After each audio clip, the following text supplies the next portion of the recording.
Billy. Oh. Episode 47 starts when we're not quite ready of the Service Course Report. That's right. Season 2, episode 47, recorded August 27th, 2026.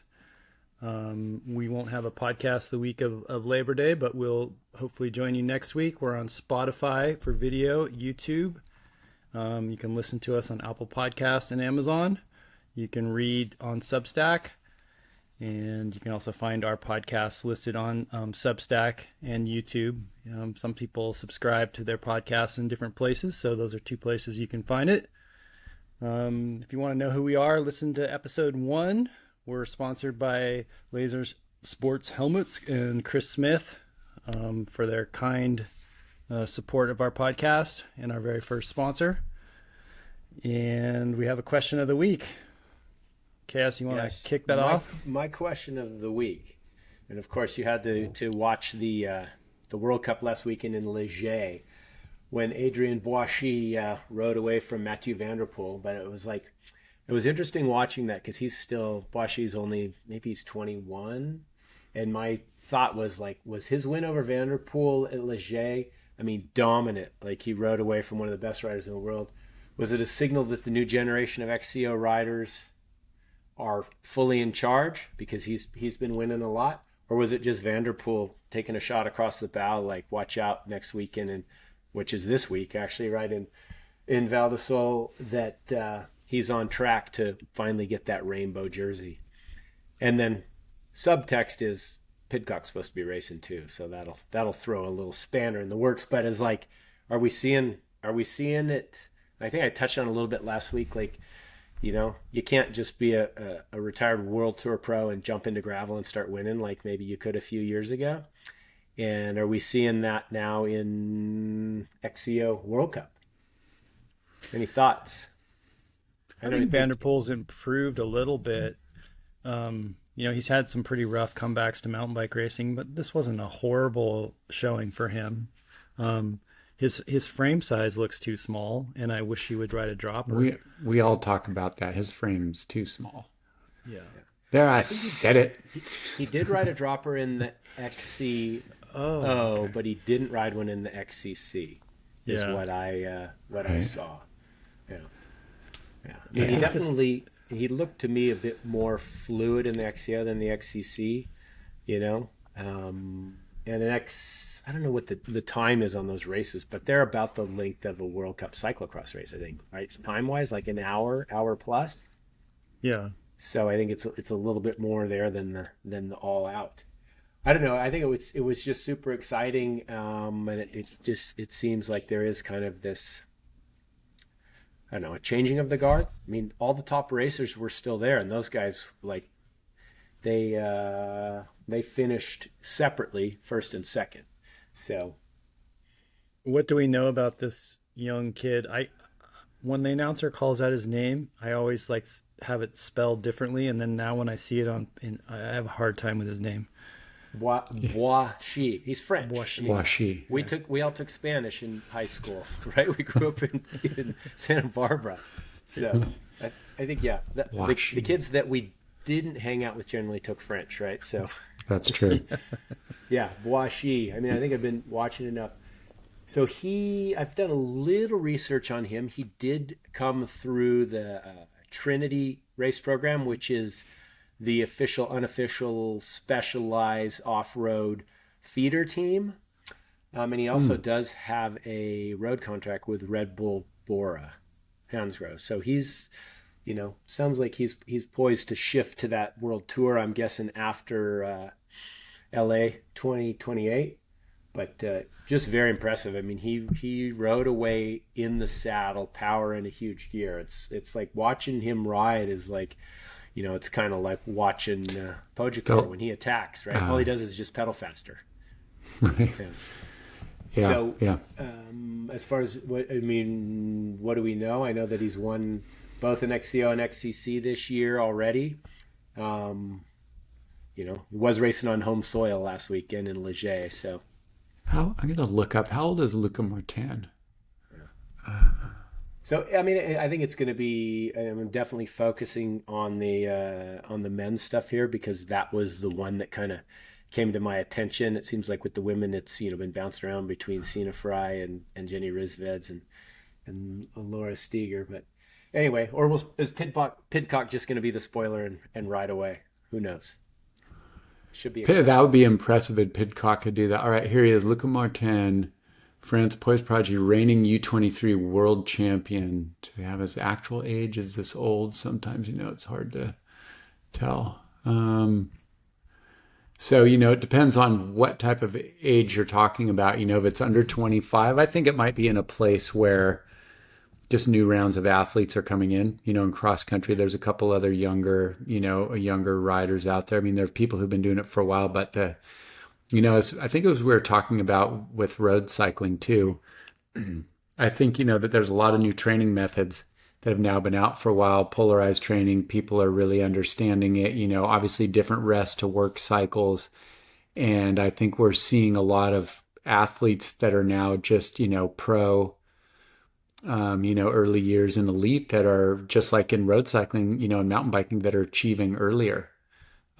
Just because I think that they've been coming out of juniors and are already doing all this training as opposed to having done one type of training and then you're a pro for 5 years and they're like, oh, hey, switch this all around. These athletes are coming up with it. And I just feel like that's maybe, part of a reflection. I think we're going to see more newer, younger, better athletes coming in just because they've figured out how to do it.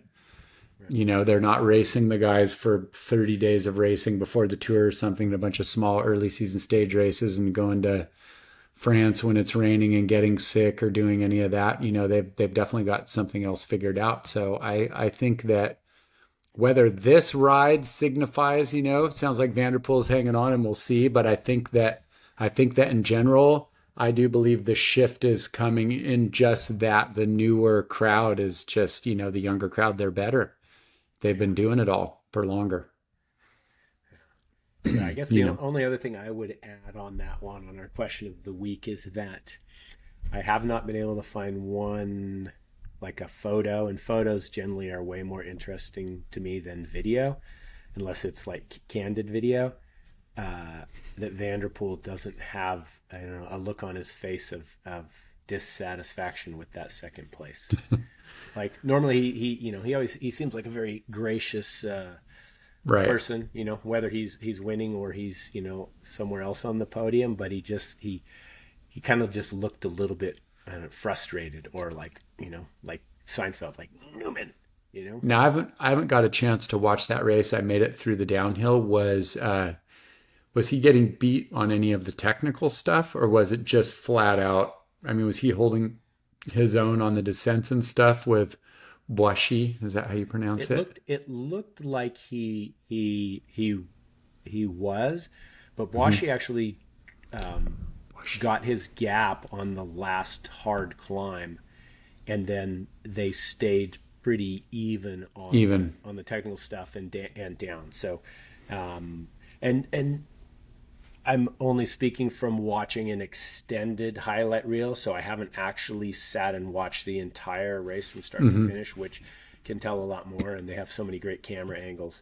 But it was, it's so exciting. I think you mentioned this before. I mean, just the way that they do the start with that grid. Yeah. The announcers are so good, and then the crowds and everything.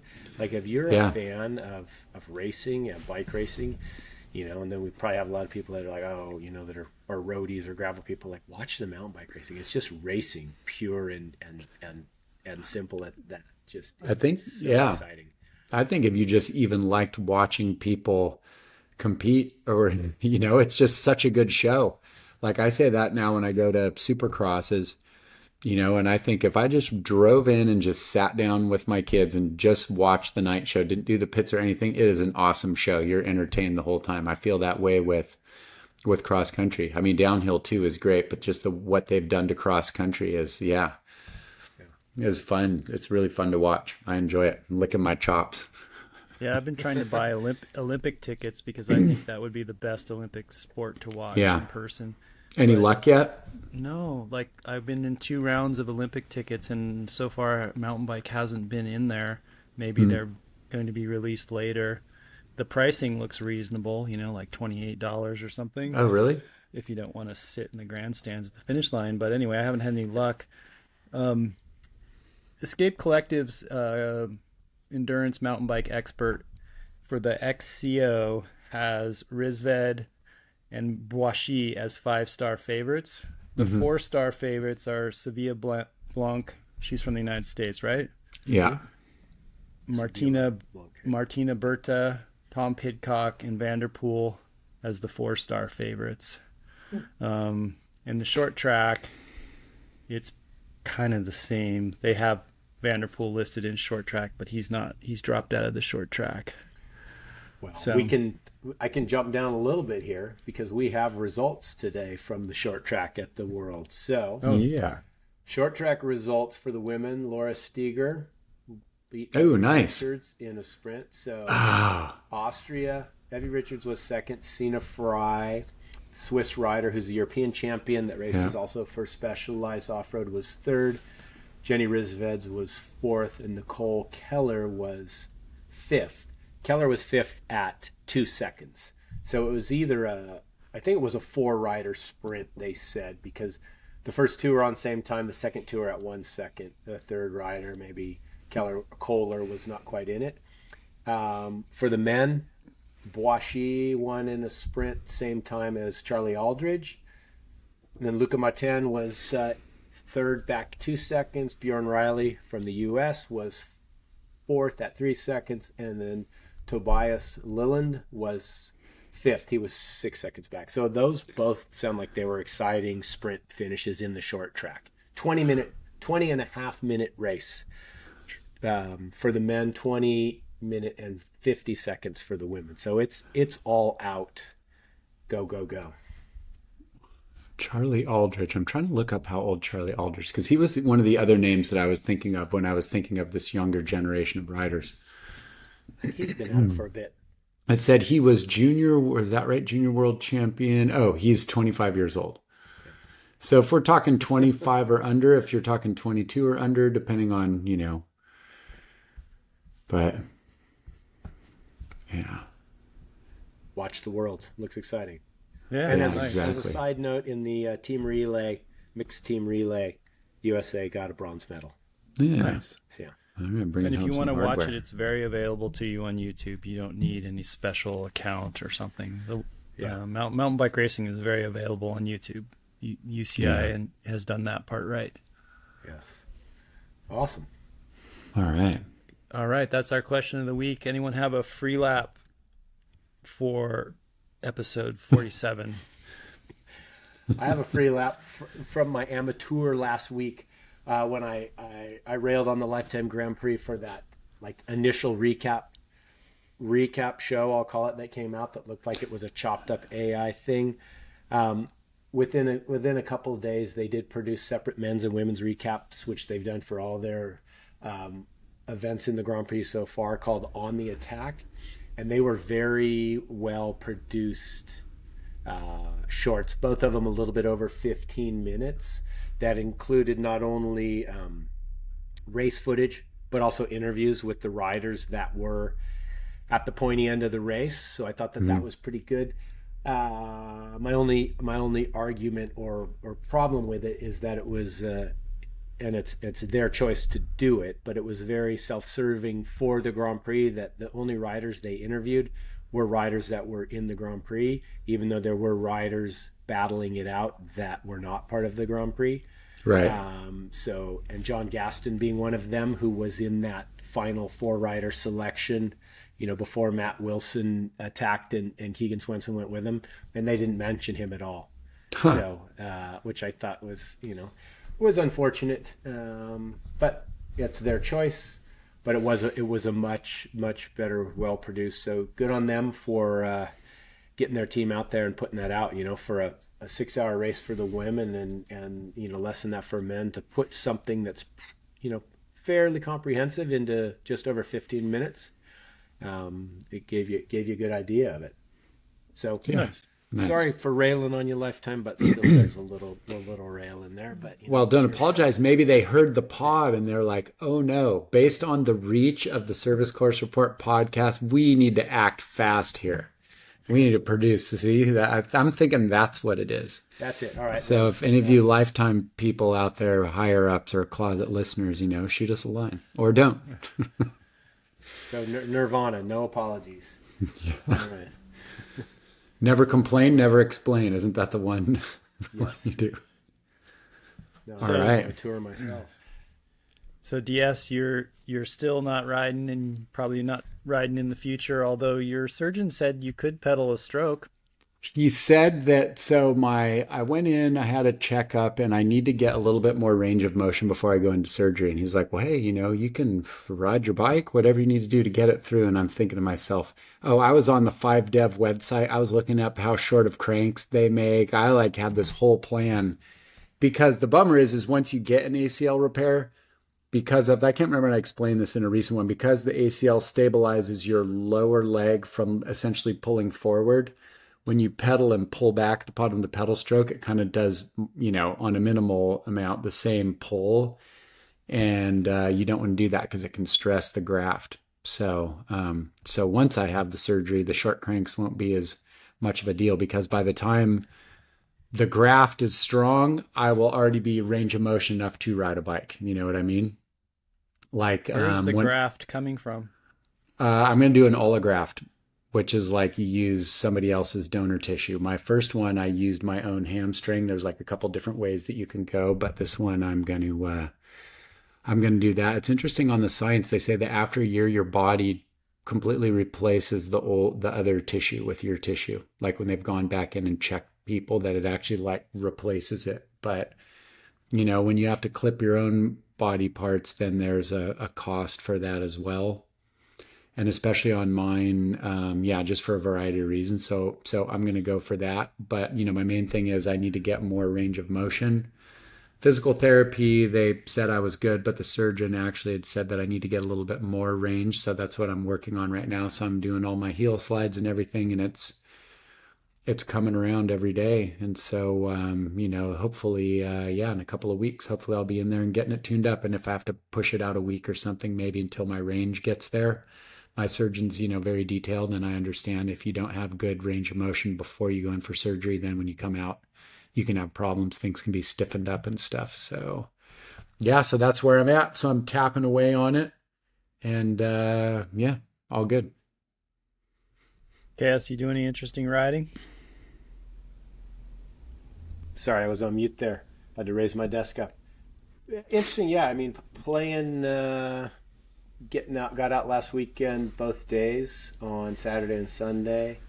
My buddy Chris, he's to the point where he doesn't ride 2 days in a row, and he had ridden on Friday. So I went out solo after watching that time trial in the Vuelta last Saturday, which was I love that.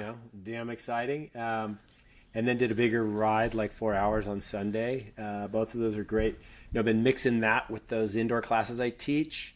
It's been interesting. I've been dealing with a little bit of low back pain that's kind of come and gone, and I realized it's all tied into I go through these periods of where I get a tight posterior chain, so right from the ankles up through the calves. For me, the big part is the hamstrings and into the glutes, and why they don't necessarily feel tight.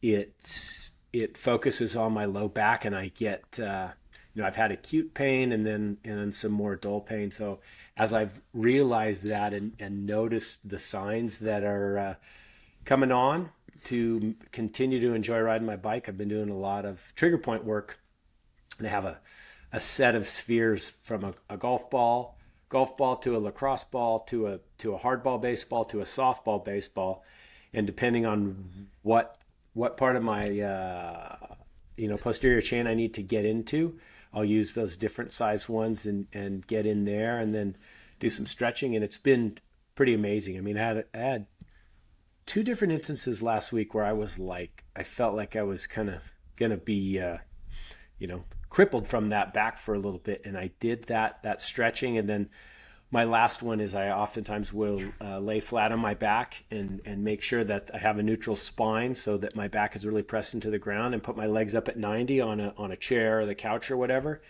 and do some stretching with that. And I've literally, like, I'll be laying there and all of a sudden it's like a snap of the fingers and it all releases. So I think we had talked a little bit episode or two ago. I talked about recovery, and I think part of that recovery, I've never been one to do a whole lot of stretching with any regularity, but it's coming into my program to keep the riding enjoyable. So yeah, interesting ride. Interesting how I'm continuing to ride and enjoy that. I love riding my bike, so I got to do it. Yeah. Sorry. I had an interesting experience with a Theragun product. It's like a ball that was vibrating. It's $100. I know it's called the. Is it called the ice? Yeah. I have one of those. Somebody just gave it to me as a gift. That thing's awesome. Yeah, I'm tempted to buy a knockoff something or other on Amazon. But anyway, the idea is, like, if you're stretching something or you're using it as a trigger point, it kind of tricks your brain for a second. You know, because it's pulsing. It's kind of an interesting product. I look forward to acquiring one of those. Yeah, I have it. It's great. I have one of those that I made. I bought a reciprocating, like, saw, and I don't know if I have it sitting.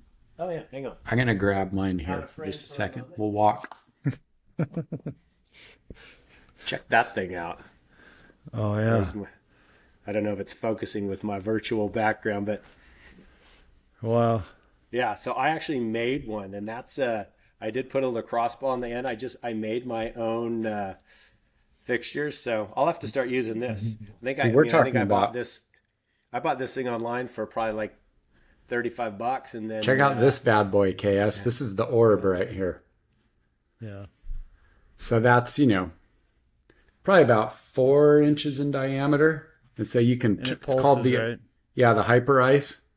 So if you turn it on and then. Yeah. 3-speed. 3-speed? Yeah. Nice. And so you use that for trigger point with the vibration. Oh, yeah. It tricks your brain a little bit. Yeah, there's different frequencies that relax your muscles.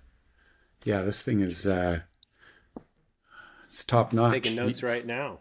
Well, the one good, I would say the positive and negative about that is the same thing, is its diameter. Because like a softball, I don't want to get up again, but like a official softball is a little bit smaller than this. And so I find there's some areas that this can be maybe a little big, if you're trying to like really get in as far as just the straight trigger release goes. But the one positive is it's big enough that if you're lying in bed, you can actually like stick that under your glute or whatever, and it'll just work on it, and it doesn't totally disappear into the mattress. Because, sometimes like a softball will. Yeah. So it's good on a soft surface. Yeah. Or if you're sitting on a couch or something. I mean, it works anywhere. That's just one of the benefits of it, kind of being that little bit bigger size. Ooh, sorry about that. Yeah, you're using the HyperIce one. There's a Theragun. It's you can find it on thefeed.com. No free ads from us, but there was a free ad. Theragun Wave Solo is $99.99, and it's a Theragun product that you can charge with USB-C. Yeah. It's also eligible for your health savings account, which I always think is a cool thing. Yeah, that's pretty it's cool. It's funny how everyone says that. Oh, there's all sorts of these things. Holy moly. Yeah. I just looked up. Now it's like it's like slant boards, dude. Right now. Yeah. They're just like all right. Well, I haven't been doing any real interesting rides. I've been spending time with my family, and like it's been hot. I've done some interesting mountain bike rides, and on the Halloween I will race Quick and Dirty Filthy 50 with or without a costume. And then there's a rumored 24-hour gravel race, which I'm like, bro, you should just brand it gravel and mountain. But race here in oh really Lake Henshaw area. Let's see how you describe it. Where's Lake Henshaw? Just bottom of Palomar Mountain. Okay. Like a campground there. Oh yeah, that's right. I knew I'd heard that name. Couldn't remember where though.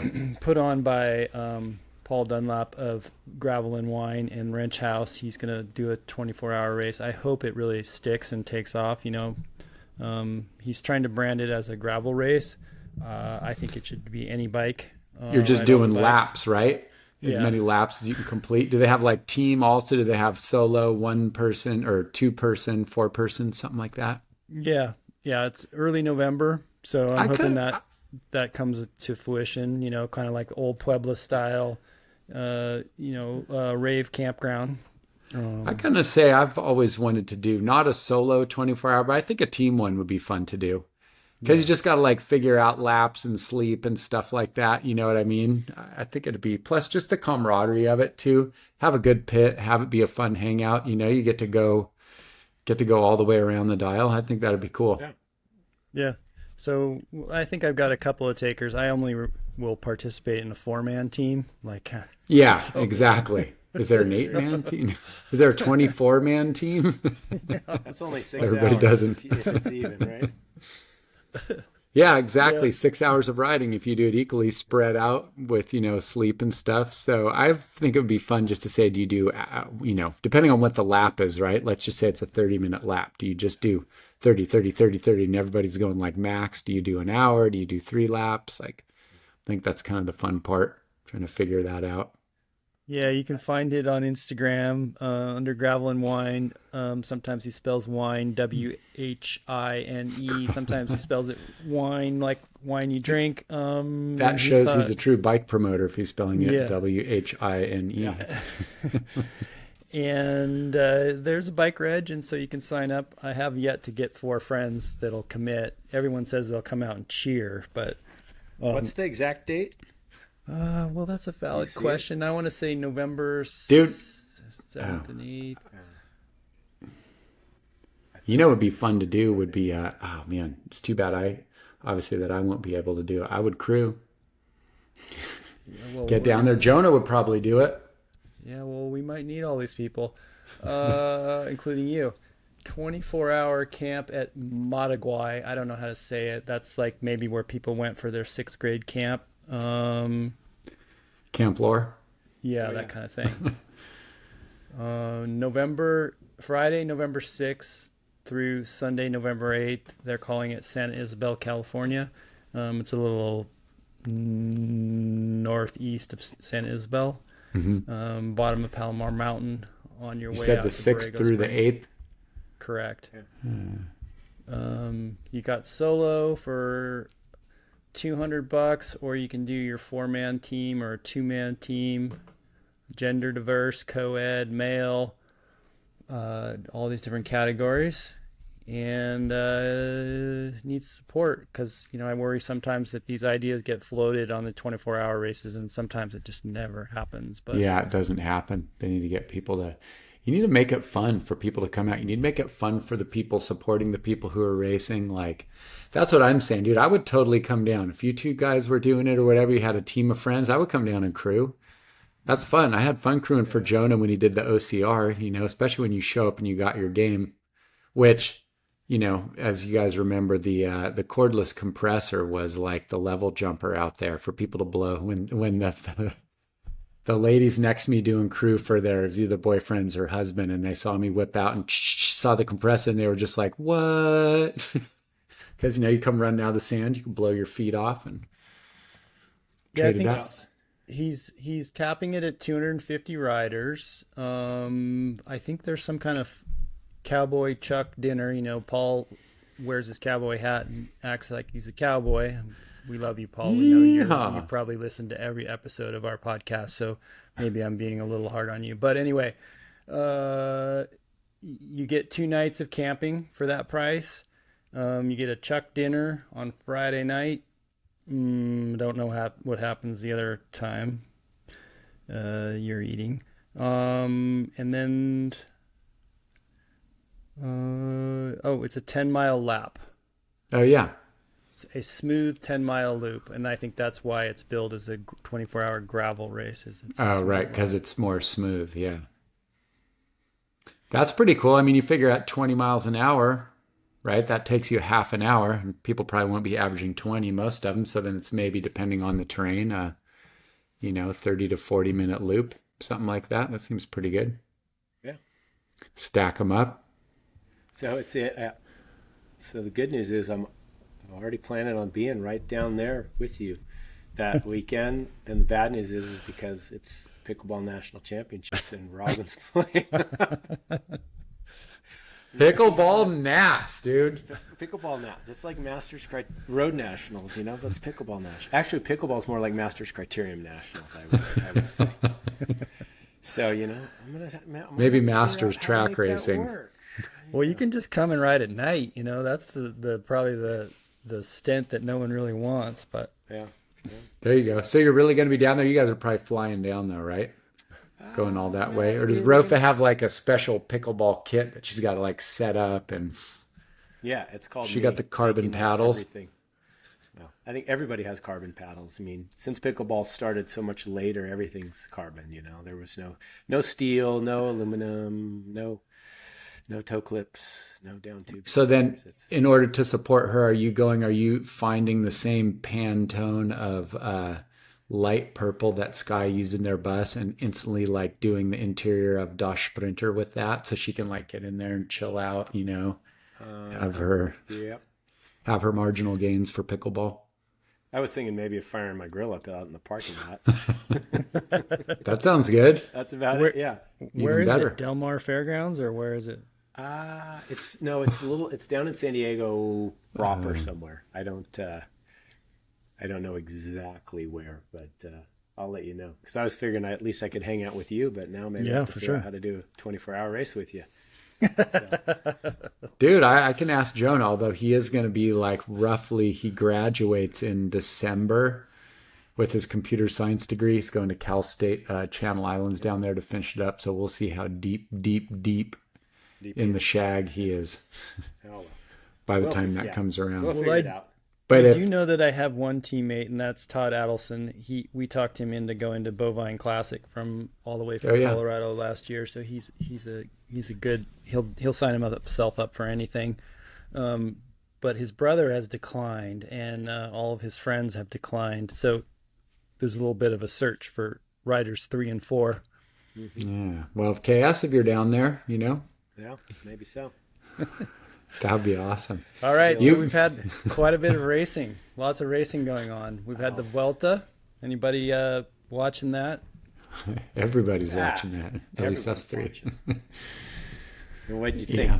Did you get to watch that opening time trial DS? Yes, I did. Yeah.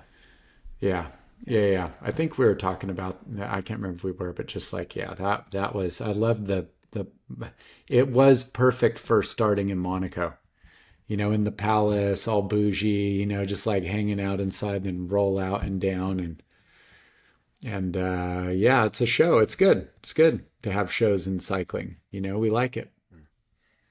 Yeah. I mean, I think, it was interesting watching that, I didn't think about it initially, but almost flashed back to Tour de Suisse when Van der Poel dethroned Pogačar dethroned Van der Poel from the hot seat in the time trial, the opening TT at the Tour de Suisse, when he went pole to pole in the yellow at the Tour de Suisse, and that happened at the Vuelta, and I was like, I was thinking back to what I could remember was when Gianni Bugno went from the opening day in the 1990 Giro and had the pink jersey the entire time. I'm like, I wonder if Pogačar could do that, and here we are, 6 days in, whatever it is. It's like it's looking pretty darn likely. But the racing, is super exciting for second place on. I think it's you got to take what you can take, which is like we're getting to see the best rider, of the generation, of many generations, and maybe the best rider ever, like continue to just crush the opposition. But everyone else has kind of figured that out, and I think they're getting wise to racing each other more and not worrying so much about racing him, because a Grand Tour podium is a huge achievement for any athlete. Right. So, I think the racing has been exciting to watch. Oh, yeah. It's been great. I mean, we were talking about, I mean, Spain's got these narrow little roads they're climbing up, and the sprint stages have been exciting, and yeah, it's been really good so far. I mean, we've had like weather surprises with that whole hail day, that one, and I guess today there's some gravel. I'll admit I haven't watched the stage day, but I got the DOS stream going right now on the iPad. Here, wait, will we get flagged for that? Yeah, be careful. Will it pull our? Will it pull it down? So Bunyo in 90, and then Tony Rominger was the most recent rider I found of kind of this, what you would say, somewhat, modern generation. He led the Vuelta in 94 from start to finish, red jersey every day.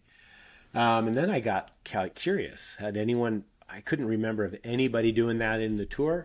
So again, the internet can be helpful. 4 different athletes on the men's side, because I'm looking at the men's side because that's what we're talking about with the Vuelta, actually did that in the Tour de France, but the most recent was in 1935. So it's been a while. So the inaugural one in 1903, Maurice Garin, Ottavio Bottecchia in 1924. So we do know that Le Monde rode a Bottecchia TT bike when he won the 89 Tour. So that was a name that was familiar to me. Nicolas France in 1928, and then Roman Mays, Belgian, 1935. So I would, nowhere near that in the modern era. But it's pretty wild that we might see that happen here with Pogačar. I mean, it seems, barring some terrible thing, which would be a crash happening, he's just adding to it each day. I mean, we may very well see start to finish and the biggest winning margin ever in a Grand Tour, which I have to use the searches to figure that one out. Yeah. But, yeah, that's good. I just was checking one thing though. They didn't start using the red jersey until 2010. 2010. That's right. It was yellow before, correct? Yellow and gold. I knew it was yellow, but remember it was also kind of gold. So, switched to a red leaders jersey in 2010. I feel like that was like maybe the year Cadel. Did Cadel ever win the Tour of Spain, or was that the year that the neutral support gave him like the minute and a half wheel change to have him lose the Tour of Spain to whoever? Did Cadel ever win the Vuelta? Yeah, it was Spanish rider. So. Yeah, I can't remember if it was Valverde or whatever. Interesting. Yeah. Well, you had some other thoughts too on Pogačar, huh, DS? Like his dominance here? Yeah, and you know what? And I was just thinking about what a champion that guy is, but it's really, I think, I mean, what he's doing on the bike is just remarkable, but just the manner in which he's just managing it all. And I was just thinking to myself, it's like I'm glad that not always, but that we have a champion that's not like the brooding, angry champion or the moody champion that you can never get an interview in. And they're just like, don't want to talk to you or anything like that. He's just there. He's, like you guys, I haven't seen it, but everybody's told me he gives Wout's kid his glasses. He's rapping with Carapaz. Dude, sorry, it had to be you I caught, like he's just that guy. But I think it works because it truly is genuine. I mean, I'm sure he's thought about it and thinks, a gracious champion is better and you don't want to have like a peloton full of enemies, but I just don't think he's acting. He just feels like that's him. And I just think it's cool. I feel like it's brought a little more of a, yes, go out and just race it to the teeth. And that's what he's doing, right? Racing, just racing so hard out there. But then afterwards saying, hey, we could still, have a handshake and the proverbial espresso or beer and, and not be, mortal enemies. So I like that side of it. I think it's pretty cool. Yeah. I do too. That's really cool. Yeah, I agree. I think he's even funny, which is refreshing. I didn't like the weird crypto sponsorship. That was a little weird moment for me. Right. Coincided with the blonde hair, but other than that, I'm just a huge fan of his personality and how he handles himself. And I think it's funny when he makes these comments about his girlfriend or his fiancée. I don't know if they're engaged or not, but like, he's always plugging her and doing funny things and in funny videos, cheering her on in the races. And he's very, very entertaining, which is great. Yeah. He's also 3:30 up on Enrique Mas in the GC after today. So I had this theory, like, I'm like, oh, they'll give up the jersey so he can give the team a break or whatever. I'm like, that just isn't going to happen. You go the opposite way, is you just make that first attack so hard that you get such a big gap that then it's just very manageable, right? Yeah. Well, So Yeah.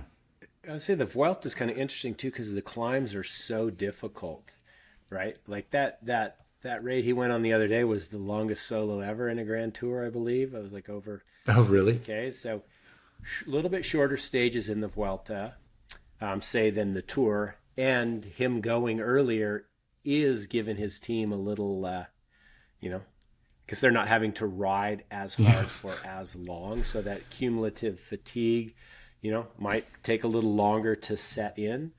I'm hoping there's an opportunity for one of his teammates to win a stage as well as we get into the second and the third weeks. Yeah.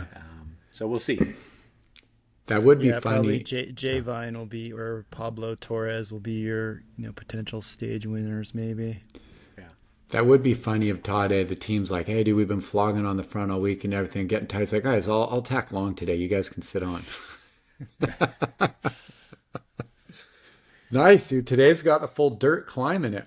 I didn't even know. I don't know any of the I like it. You know what? I like that, especially because that's how a lot of people are riding bikes these days, is getting out on dirt. So I think it's pretty cool, Yeah, I do too. Yeah. I like how they've been mixing it up. So, to keep it interesting, I think we need to keep evolving and quit getting grumpy when it's not following tradition, because we're still making tradition. It goes. Well, I mean, you got to change the course to match the times. I mean, think about it. They always, in the Tour, almost always, the first mountain day came after the first rest day, right? You had the full first week with flat stage and stuff like that, your Monday rest day, and then like either Tuesday or Wednesday was your first mountain day. So you're at stage, 8 or 9 by then? Now they put these mountain days in early. I mean, what was the one in the Tour this year? That Tade, not on the Galibier. I always get my climbs mixed up. Where he attacked early and got his huge lead. I mean, wasn't that like day 5 or 6 of the Tour? I think it was early, right? Yeah, and so they're having to change it up. And if now that the domestiques are putting out power that the champions used to 5 or 8 years ago, then I think you gotta, you maybe have to adjust it up, put in a little bit of gravel. And also, I like a well-rounded rider to win a Grand Tour. I mean, I think you should have to raise heat, cold, climbs, descents, maybe some dirt, whatever it takes to whatever's thrown in your path to get through. Yeah. Points. Yeah, plus they all got wide tires now. I mean, the tech is so good. It's not like they're doing that on 23 mils rim brakes, They got 10 PSI. Yeah, I mean, you could put mountain bike gearing on your road bike if you need it. You could put fat tires on those bikes, so I think it's cool. I'm in. Too. Yeah. So what else? You watch Leger and the crowd rushing the finish line. Oh, The men's we talked downhill. about the XCO, but yeah, Dude. You got some thoughts on that, being to so many downhill World Cups over the years and being to all these courses, huh? Yeah, now, and I wonder if Leger, because, when we raced Leger, it was a different finish. It came down over on the side by where the gondola takes you up, kind of like traversed this long thing and then made a left and came down. Then they switched to this finish line. I know that when I ran the Syndicate, we were over there in 2004 for the World Championships and Fabian Burrell won it. And I know for sure that they used that finish there, but I was kind of thinking that maybe that might have been the beginning of the big crowd rush at Leger, was Burrell's 04 win at Leger, because they came in and just picked him up. I mean, and he, French winner, he hadn't won Worlds yet, and Steve Pete was touted to win and went for it in this last section and overjumped this area, and his hand blew off, like literally within sight of the finish line, and lost it. And there's this character of a photographer that I met over there, and he was traveling around and he took some photos and stuff. And he has this great picture, but he actually, it's kind of an interesting story, dude. And I can't believe I'm blanking on Mark's last name, Mark Lee Singh. He had, I think, a British, Chinese dad and a British mom or something like that. And he was a photographer over there. He was definitely, he was definitely just a character. He traveled with me, traveled and like, took photos and stuff and helped out a little bit. Came over and visited me once in California to do like the Supercross tour. And so he had this photo of Petey because I believe Petey was fastest qualifier. So he came down last and he was like seconds ahead within sight of the finish line. And there was this kind of like dip you had to hop. And he said he was going so much faster in his final that he moved outside to open up the corner, but the landing was a little different. It blew his hand off and he got back up. And I think he may have even gotten third or fourth. I mean, he was that close. Like it was sure he would have won. And so the crowd just storms in and they're just around Burrell and they're hoisting him up. And Mark has this photo that he's taking of Petey in the foreground. And he's just like head down, like just dejected, like, and in the background, just slightly fuzzed out, is you can just see Burrell in his French skin suit with the French flag around him, just all the crowd yelling him. And I was like, dude, that's an unbelievable photo. And he's like, yeah, he's like, I can't put it out there. I don't think he's ever put it out because he's a British dude. And he was just like, guys, all for Petey. He goes, I was just so gutted. Now, maybe he could put it out because Petey has since won a world title, but up to that point, he hadn't. And so I remember that not only for the photo that it was, but for the fact that he like didn't want to release it, Yeah. Which is definitely, these days people be releasing anything in 2.2 seconds. They'd have it out and, post it. So Leger. So I think that was the original crowd storming the hill, but this one was next level because as they come down through this last jump line, for people who don't know, there's like, they do all the top technical stuff. In the very end, the last 20 seconds, they come hauling out of this fast section, a couple jumps. They're just mocking. And then there's a jump line like park jumps built. And then they hit this last big built wooden. Here we go. Yeah, look at that. The wooden berm at the end. Finish your thought here. Yeah, the wooden wall right at the end. And as he, and in past years, he would come around and cross the finish line. You knew that the crowd was going to, like storm the track and they all do it. But they breached as he went by. And he's going by like perpendicular to the crowd. So as he makes the corner on the wood berm, I mean, the crowd is just running. It almost looked like, I got to look and see some photos just to see him behind, like it must have just been amazing. There's a finish photo of him finishing with the whole crowd. Oh, here you go. You got video. Oh yeah, here we go. Check this out. Just, and when you see the other scene from up top, the angle of it and everything, dude, look at all those people. Just filling down. I mean, it was crazy. Max Allren, who won, he was like getting pushed up against the barricades. They had to like get him over the top. And he's the last racer, fastest qualifier, his first World Cup win, first year in the elites to win Leger. I mean, that's just like, he was in tears. It was pretty rad to see. So it's interesting. You can see all this smoke. We'll talk about this a little later, but you have the chainsaw motor. But it was nuts. When I first saw this, I thought someone made an AI generated video. The way that the crowd came down here. Just nuts. So here's got a little audio with it there. But like, you look at the people and I was like, who tripped? Did anybody tumble here? Well, people were falling all over the place. Oh yeah, dude, they're jumping over everywhere. They just want to get in. Yeah. If anybody hasn't seen this, you should go on. There's a ton of different videos, but get and check it out from different angles, and you can see where, he was getting kind of pushed up against those barricades at the Look end. how steep that berm is, by the way, that they're going that fast that they just lean into that. I wonder how many G's they pull if they have data on that. I'm sure somebody does. And off the end, boom. Yeah, and to your point, so you can look like further up the course where he's coming into the berm. They already start coming out on the course much before where this video starts. Yeah. It's like just this human wave, freaking phenomenal. It was it was like the Who concert we went to when we were kids, general admission. Remember, we were at the far end of the stadium. They let us in first, and then they timed it so the closer gate, so we all down the floor just. Well, there were two parts to that though, because I remember us at that Who concert, 85 No, one or two or two, so. two, No. Yeah, one, two. It Yeah, wasn't long after there was some people that got killed, got trampled at a Who concert, but because we got in, we were still in high school. Cincinnati, I think that was before that. I feel like that was 1978 or something like that. Yeah. But I remember, so then we got in the stadium and you're there all day. And then at some point, something happens and the crowd gets disturbed and we all rushed the stage when we were in there. And I remember us hearing the sound and looking back and seeing this wave of people coming at us. Yeah. And I was like, oh shit. And we got up. I just remember we got up and started running.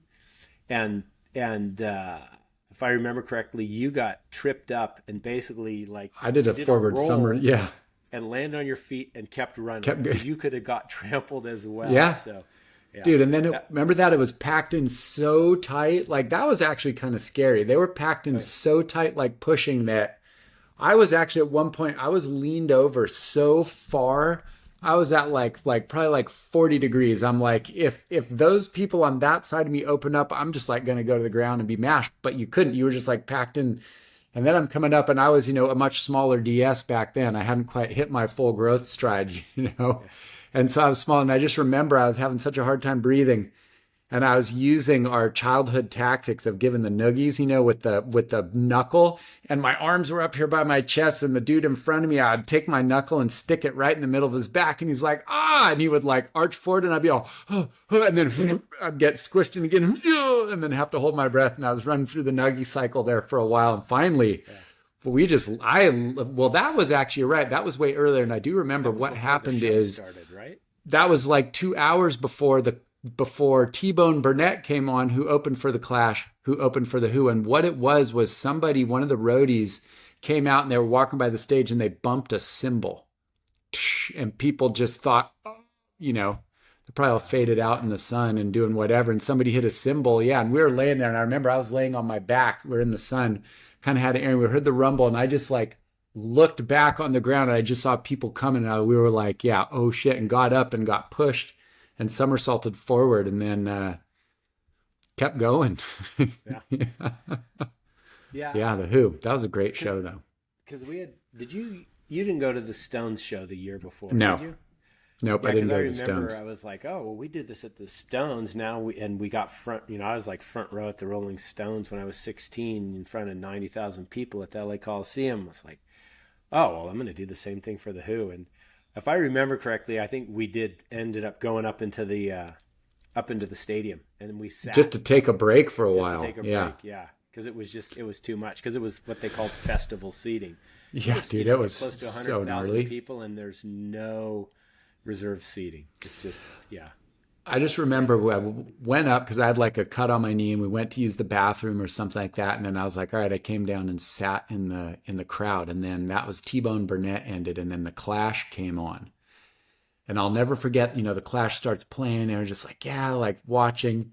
And, it was when like slam dancing, the mosh pit was like first coming around. And I just remember at one point just seeing, it was like all of a sudden there was just this dude with a bright bleached mohawk, just like jumping up in the air, looked like about 5 or 6 feet in the air, just pogoing and swinging his fist, dude. And the crowd just, it was like instantly there. You couldn't get room the whole day, but that dude started swinging. It was obviously not quite as packed by then, and just cleared out. And then, people started jumping in and doing, and that was nuts. And I remember seeing a girl that passed out, and people would get tired and from the heat and everything. And they would just like a bar of soap got squeezed. They would pop up through the crowd and land, and people just on their hands just shuffled them out like over the security fence. I watched that happen to a couple of people from up there. And then, after a while, people mellowed out, and I got back down in there to see some of the rest of the Clash. And then, of course, the Who, Yeah, which was, right. The paramedics were set up right beyond those barricades, and we'd shuffle the people over, and they'd plop them over, and they'd plop them over and then get them out of there, hydrated and make sure they're all right, and then they probably took them out and got them to the EMTs. Yeah, well, which was maybe some of that spirit can come to the Manayunk Wall this weekend. Yeah, we like that. Maybe we'll see. Yeah, that's right. Return of the Philly Bike Classic on Sunday, on the 30th of August, huh? Yeah, that's right. Be hot. Ooh, end of summer humidity, boy. Are they? What's the weather? Have you looked at the weather forecast? It just has to be hot. There can't be anything but hot. That's what I'm saying. Do you need to look? I mean, maybe I guess it could rain a little and have an afternoon, but it's going to be hot. Yeah. Yeah. Philly, dude. Manayunk. I hope that's streaming somewhere. I got to watch that. I'm sure I'll have like flashbacks of pain and suffering. Oops, sorry. That's me. Flashbacks of pain and suffering from the Manayunk, going up. Is it on Saturday or Sundays? It's on Sunday the 30th. Sunday the 30th will be 85 degrees, partly sunny. So not too bad. Well, yeah, huge shout out to Carlos Rogers and his team for reviving this event. What has it been, a dozen years? 13 was the last one, or 13 years since they've had it, and it's back on the original circuit, which is really pretty cool. Because what it was. I went and did a little research because the memory gets a little faded. When the race got brought back in 2012 or 11, they went to a different organization did it, and they went to a shorter circuit that wasn't on the Benjamin Franklin Parkway down in front of the museum, and they start and finish on the Manayunk Wall. But we're back to the 14 plus mile circuit that was the original course. Nice. So that'll be pretty cool just to see how it is. It's shorter. I think when they revamped it with the Manayunk finish, they went with a shorter one. So we're not at monument distance, which was, I think, what made that race originally so special. I mean, a big part of it was racing that distance. But it should be cool. The city, from everything I've seen, they seem fully behind it. All the news stations. I think there are a lot of people, that grew up with that event and cut their teeth there. So it'll be really exciting to see what happens. Yeah, I'll be looking forward to checking that. It's funny you say that too, DS, because that was we never raced 156 miles except once a year. Yeah. Right? Yeah, and the suffering if you didn't get everything right, and it was always hot. It seems like too. Yeah, hot and humid, thick, humid air, which we weren't accustomed to from the West Coast, which made it super interesting as far as getting that nutrition dialed, mostly for the cramping and also being out on your bike. Racing for 6 hours too. Yeah, 156 miles. That was definitely the longest that I ever went on my bike. I remember we rode down that one year. Before the Tour of Mexico, before I got flicked by Gustavo, but you did it. And we were like, remember Interbike was down there. We're like, we need to get in like a long day. We're like, let's ride to Anaheim. Remember that? And we had DK take our stuff down there to the hotel, dude. And we rode from SB to Anaheim. It was 141 miles, just down. And when you get down through all the traffic and everything, but I think that's probably the furthest I ever just rode on a training ride, but Course Dates was definitely the furthest I raced. Yeah. Well, it was pretty cool. I mean, it was quite an event, and I think that it's cool to see them coming, bringing it back on its own because, from 85 and its inception to 2005, it was also the U.S. Professional Road Championships. Right. So that brought additional cachet to that event, that long distance. The organizers originally, there weren't enough pros in the U.S., so they brought European riders over. They got this special dispensation from the UCI, or what was the FICP back then, to let foreign riders into a national championship, right, to fill the field out. Eric Heiden, the first ever winner. That was pretty amazing too. So a lot of history there, and it'll be interesting for me, and you as well, DS. I mean, even Ed, you remember that, right? It's we watched it, then we got to go race it, and people that did it, to see how much of that cachet is still there. Yeah, but it seems like the city's really behind it, which is great to see because you need that. Without the support of the local government and really the community, the neighbors and everybody, it won't be as successful as it could be. Right. Yeah. That's pretty cool. I want to throw out, you'll be able to watch it on YouTube. Looks like they have a local ABC affiliate in Philadelphia who's streaming it to YouTube. And on the Philadelphia Cycling Classic, you can find a link to the YouTube stream. That affiliate is also on Hulu and Disney Plus. But it seems like it's going to be updated throughout the day from this ABC affiliate, which will have a YouTube stream. You can find the link. The last little thing I'll jump in is in studying the weather, they're having thunderstorms right now, so that'll cook up the humidity.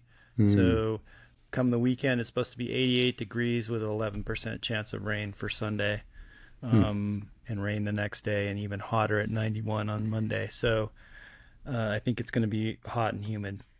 A hot and humid race, yeah. Oh, that's good. Then there's a bit more of attrition on that course, because I think a big part of that, everyone talks about the Manayunk Wall and how decisive it was, and it goes up to 17%. But also in its heyday, it was 10 times up that wall. So there was attrition with the weather being out there a little bit longer, and then going up the wall that many more times. So it'll be interesting to see if it is as decisive of a section on the course, since it's not so many miles, and I haven't studied it enough to know if they're just doing the straight laps or having the shorter finishing circuits at the end. The Lemon Hill finishing circuits. Correct. Yeah. Correct. Yeah, and do that. Well, that'll be fun to watch. Yeah. I wanted to throw out one honorable mention to my my race coverage of Leger. Is it was a wet race. Started wet, it ended up dry, and it rained a bunch the day before. Qualifying was a full mudder, and the guy that led from way early, who races on the syndicate, and now I'm terrible with my names today. One Schlademing. I'm blanking. It'll come back to me. Bernard. Anyway, Cole, I think. He took off early and he went down, and the track changed a lot. And if you remember KS Leger, I mean, you drop into the woods, even if it dries up out on the slope, you drop into the woods and it's just pockets of muddy roots in there. And I can remember that first year we went over to Leger in 1998. And dry all week, right, as it seemed to go. And then all of a sudden it's wet. And I can still remember the entrance to this roots. Looking at it, you came across the slope and went, and it was kind of off camber, and it just looked like Arnold Schwarzenegger's thigh and like peak pumping iron. Like the roots just looked like veins going in, and just like all the dirt down below. And I was just like, I just hit those things and just crashed in my qualifier and everything. But so it's always a choice. If you go early, do you run a mud tire knowing it's going to be slow on the drier stuff because it rolls slower but fast in the woods? Or if you're running later in the order, do you run a dry tire, which is going to be way faster in the open stuff and maybe better in the berms, but when you get in the roots, you have to slow down a little bit. And so Bernard Cole goes down, sets this ripping time, which stood all the way. He was in the hot seat for, I don't know, an hour plus until the last rider, Max Allren, beat him. But I thought that the DS Wet Screams were going to get back-to-back Leger wins, because Josh Carlson, who does the reporting, is like, I just have reports that Bernard Cole was on Wet Screams front and rear, and I'm at home, I'm going, yes. But then, obviously Commensal's sponsored by Schwalbe, so Max took it away at the end. But, another shout out for the Wet Screams. Yeah. Well, in our Blinded by Science, we wanted to praise the chainsaws at Leger as well. Yeah, the crowd chainsaws and how we were talking about these and how they originally were chainsaws that people just took blades off, but now they just produce like the crowd blaring chainsaw. They just wing and wind those things out, and they're just hilarious. I'm sure if you're right next to it, they're probably annoying and not hilarious, but when you hear those things going, you can definitely come down. Yeah. So the Blinded by Science on the prefab crowd cheering chainsaws. Those things are hilarious. Well, some of them look like old chainsaws without the blade, two-stroke, pretty loud, pretty smoky, kicking out a lot of exhaust and so forth. I'm sure there's like old mountain bikers that thought, in my day, you had to actually pull the blade off the chainsaw. Now you kids, you just buy them like that. I had to actually mix the fuel or the oil. Now you got oil injection. Yeah. Well, maybe that was that dude. I had never heard of this, never seen it until that video went viral from Leger. I had no idea. And to me, it just, and I still own a Still chainsaw. And I swear I looked and I just saw people with old Still bodies with all the oil and grease over them, just revving and seeing all this blue smoke going up in the air. It's crazy. But I just did a little search on it, and it's like, yeah, it's been happening at motocross races. Yeah. It says, allowed wild spectator tradition at certain outdoor motorsports and action sports events like motocross, AMA Cross, and UCI World Cup. Yeah, I mean, I go look up those videos, people, if you haven't, and get the different perspectives. I mean, I did see one video where, some guy's revving a chainsaw and he's got like a horse head full mask on himself, and he's in the crowd. And then I think there's another guy right next to him who's just covering his ears because, I mean, if you've ever been near a two-stroke motor, they're pretty damn annoying, and with zero hearing protection. Yeah. But it's just crazy, and this cloud of blue smoke comes up from that two-stroke exhaust. It's wild. We point out that whether they're fit or they got a beer belly, this is no tailgate party. They got to actually haul themselves and hike up the mountain, dude. And that mountain is steep. I don't care if you're just at that last part where the berm was, that's a hike to get up there. Yeah. And I mean, you think about that many people that want to get out on a mountain, I think is just so rad that still, that still happens, that many people. And, Leger's not easy to get to, right? You got to drive up that one windy road. I'm sure they've just probably got tour buses on the day of the race or something in that little, valley that it sits in. Small up there. So to make your way, it's not like you're, flying into Atlanta airport and driving 20 minutes or something like that. It takes a little something to get there. I think it's just cool that spirit is still alive. That's like just the spirit of mountain biking, and motocross has a lot of that too. They're just out there screaming, yelling, crazy, I love it, man. That's cool. Well, and now that you bring that up, I remember that was one of the memories I still have from going over there and going to Leger, and what was the gastronomy tour, Nevegal. Yeah. You and Kenny and I. Italy. Yeah, gastronomy tour, as we dubbed it. And it was, it seems like the European fans are just heartier than anywhere else I've ever been. Like, because I remember riding the lift when it was just pouring rain and seeing people just on the side of the mountain, like they might have pitched a little tent and they've got a little stove and they're making some hot soup or whatever, and they're just out there the entire day cheering. Yeah. Versus like tailgating at a stadium with 120,000 people and then just going inside. It's like, it's this whole different mentality.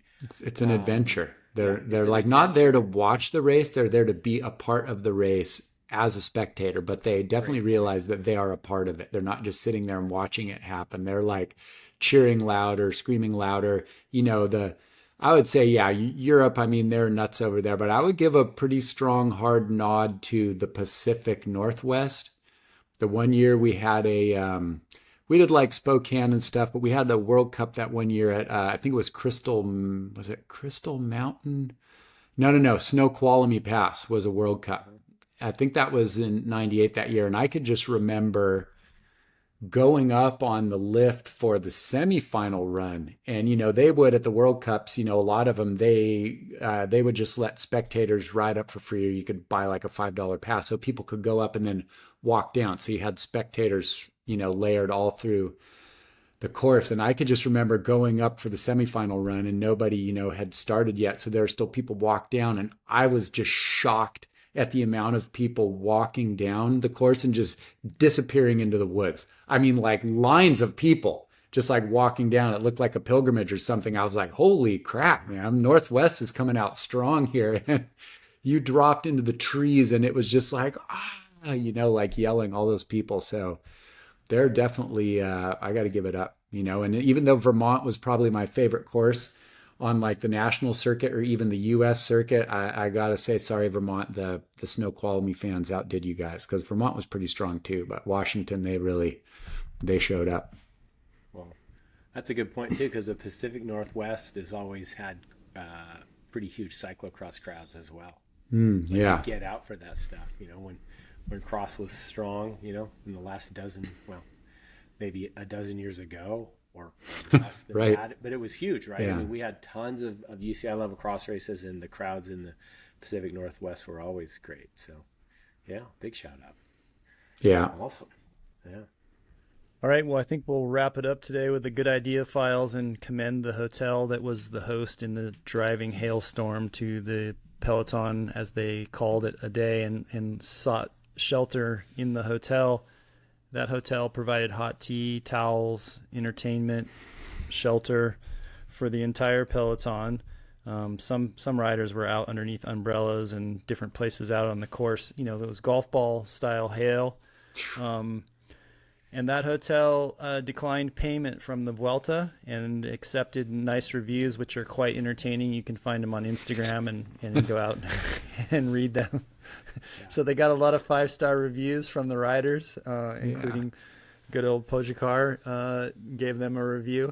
So I think that's a good idea file. You know, sometimes, you know, they said, no, we declined payment. It was an exceptional experience that we'll never forget. And so, you know, sometimes that European spirit of camping in a tent with your on the side of Leger in the rain, you know, is also found in hoteliers. So I think that's good. Idea files.